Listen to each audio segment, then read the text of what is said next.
नमस्कार.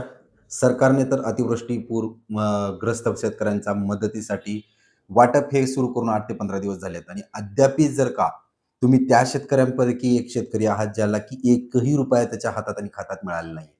म्हणजे तुमच्या गावात लोकांना मदत वाटप झालेली आहे, तुमच्या शेजारच्याला मदत मिळालेली आहे, याला त्याला मदत मिळते पण माझ्या खात्यात एकही रुपया छिळकला नाहीये.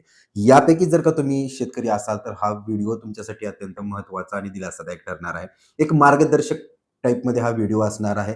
त्यामुळे विनंती आहे, हा व्हिडिओ शेवटपर्यंत पहा आणि हा व्हिडिओ जास्तीत जास्त त्या शेतकऱ्यांपर्यंत पोहोचवा ज्यांना की अडचणी येत आहेत, ज्यांना आत्तापर्यंतही अनुदानाचं मदत वाटप झालेली नाहीये, खात्याचा अडचण आहे, फार्मर आयडीची अडचण आहे, तुमच्या यादीत नाव आहे का? किंवा आणखीन काय अडचणी असू शकतात, या सगळ्या गोष्टीची सविस्तर चर्चा आपण या व्हिडिओच्या माध्यमातून करणार आहोत. त्यापूर्वी चॅनलवरती प्रथम असाल तर परत एक विनंती आहे, चॅनलला सबस्क्राईब करून ठेवा जेणेकरून प्रॅक्टिकल माहिती जी काही आहे, कारण मी स्वतः एक केंद्रचालक आहे. माझ्याकडे दिवसाकाठी 40-50 शेतकरी येतात आणि वेगवेगळ्या सरकारी योजनेची माहिती मी त्यांच्या फॉर्म भरून देण्यापासून ते त्यांना ती मदत पोहोचवण्यापर्यंत कार्यरत मागील 8 ते 10 वर्षापासून आहे. त्यामुळे विनंती आहे चॅनलला सबस्क्राईब करा. चला तर मग माहितीला सुरुवात करूया. मित्रहो, आता कोणकोणत्या प्रकारची मदत ही अद्यापही सरकारनं वाटप केलेली आहे हे बघणं गरजेचं आहे.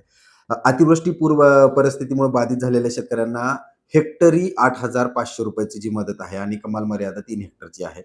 ही वाटप झालेली आहे. आता ह्याला वाटप होऊन 15 ते 20 दिवस झालेले आहेत. मग तुम्हाला जर 8,500 पैकी एकही रुपया अद्याप पडला नसेल, तर तुम्हाला घ्यायची पहिली काळजी. एक म्हणजे तुमचं फार्मर आयडी. हे बऱ्याच साऱ्या शेतकऱ्यांकडे नव्हतं. आता तुम्ही म्हणाल, "हां, चला आमचं फार्मर आयडी आहे." ठीक आहे, ओके. तुमचं फार्मर आयडी असेल, तर तुम्ही ज्यावेळेस पंचनामे सुरू होते, मागच्या 1-1.5 महिन्याखाली ज्यावेळेस पंचनामे सुरू होते, त्यावेळेस तुम्ही त्याच्यामध्ये तुमचं जे काही गावात कृषी सहाय्यक असेल किंवा मंडळ अधिकारी असतील, त्यांच्या मार्फत जी पाहणी झाली होती, पंचनामे झाले होते, त्यावेळेस तुम्ही फॉर्म भरून दिला होता का? कारण फॉर्म भरून देताना तुम्हाला 7-12 जोडायचं होतं. बँक पासबुक आणि फार्मर आयडी जे हमीपत्र होतं, त्याच्यामध्ये फार्मर आयडी देणं गरजेचं होतं. ती प्रक्रिया तुम्ही पार पाडली आहे का? जर पाडली असेल तर ठीक आहे, पुढे जाऊया. जर पाडली नसेल किंवा ज्यांनी कोणी फार्मर आयडी काढला नसेल तर फाडून घ्या. तुम्हाला ऐकून आश्चर्य वाटेल, मलाही ते आश्चर्य वाटते, की आजही मी दिवसाकाठी 2 ते 3 फार्मर आयडीज काढतोय. म्हणजे अद्यापही शेतकरी अज्ञान आहेत, काही लोकांना माहितीच नाहीये फार्मर आयडीज काढायला लागतात ते.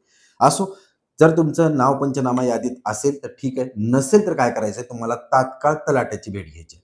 कृषी अधिकारी, कृषी सहाय्यकाची भेट घ्या पहिलं. कृषी सहाय्यकामार्फत तलाठ्याची भेट घ्या. आणि त्यांच्याकडं परत एकदा तुमचा फार्मर आयडी आणि आधार कार्ड, बँक पासबुक आणि 7-12 जमा करून द्या. त्याच्यानंतर तिसरं काय असू शकतं, की तुमची पात्रता यादी जी आहे, त्यामध्ये की वी नंबर्स आहेत.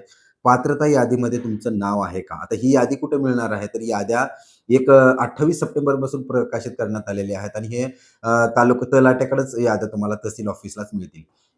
त्यांच्याकडे पहा, की तुम्ही पात्रता यादीत आहात का? जर पात्रता यादीत आहात, फार्मर आयडी आहे, पंचनामाही झालेला आहे, अद्यापही तुम्हाला पैसा मिळालेला नाहीये. तर ह्याचं आणखीन एक कारण असू शकतं, की जे तुमचं आधार संलग्न बँक पासबुक आहे, ते ॲक्टिव्ह आहे का नाही ते पहा. मग तुम्ही म्हणाल, की आम्ही तर दररोज प्रत्येक बँकेला आमचं आधार कार्ड लिंक आहेच. बिना आधार कार्डचं तर बँक बनतच नाही अकाउंट. पण तसं नाहीये.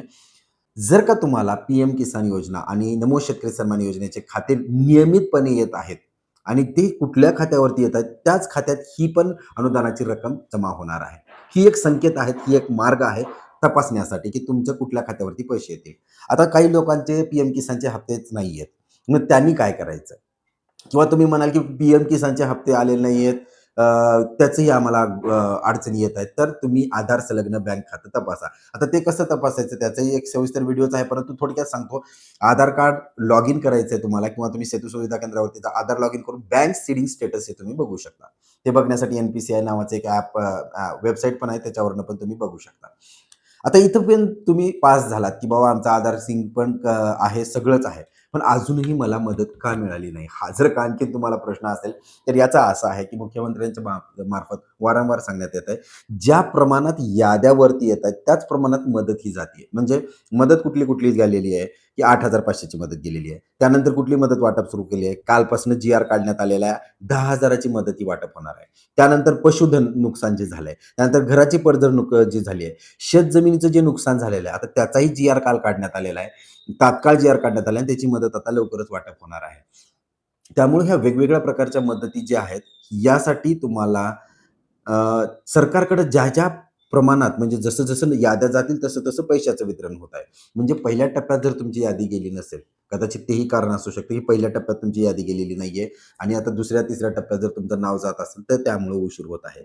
आता ज्यांना कुणाला 8,500च्या हप्ता मिळाला आहे, म्हणजे जी काही असेल 3,300 असेल, 2,000 असेल, 7,000 असेल, ते तुमच्या शेताची जमीन, शेतजमीन किती आहे त्याच्या प्रमाणात मिळालेलं आहे. ज्याला कुणाला पहिला हप्ता मिळालेला आहे, म्हणजे 8,500चा, त्यांनी निश्चित राहायचं आहे, त्याला 10,000 वाला हप्ता मिळणार आहे, जे रब्बी निविष्ठा अनुदानासाठी आहे आणि त्याला जे बाकीचं जे काही त्याचं शेत पिकाचं नुकसान आहे, शेतीचं नुकसान आहे, शेतजमिनीचं नुकसान आहे, घराची पडझड आहे, याच्या सगळ्याच गोष्टीचा तुम्ही जर पात्रता यादीत असाल, तर तुम्हाला बिनधास्त राहायचंय, तुमच्या खात्यावरती पैसे येतील. परंतु ज्यांचे सगळं असून, नुकसान झालेलं असून, दावे केलेले असून जर का पैसे येत नसतील, तर या 4 ते 5 गोष्टी तुम्हाला बघणं गरजेचं आहे. परत एकदा उजळणी करूया.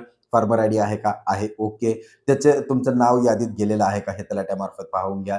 ओके. त्याच्यानंतर आधार संलग्न बँक पासबुक आहे का? ओके. त्याच्यानंतर तुम्हाला प्रतीक्षा करणं गरजेचं आहे. कारण टप्प्याटप्प्याने पैसे येत आहेत. आशा करतो ही माहिती तुमच्यासाठी थोडीशी दिलासादायक आणि कुठेतरी इकडं-तिकडं फिरण्यामधून तुम्हाला वाचवेल, तुमचा वेळ वाचवेल आणि तुमचा मनस्तापही वाचवेल.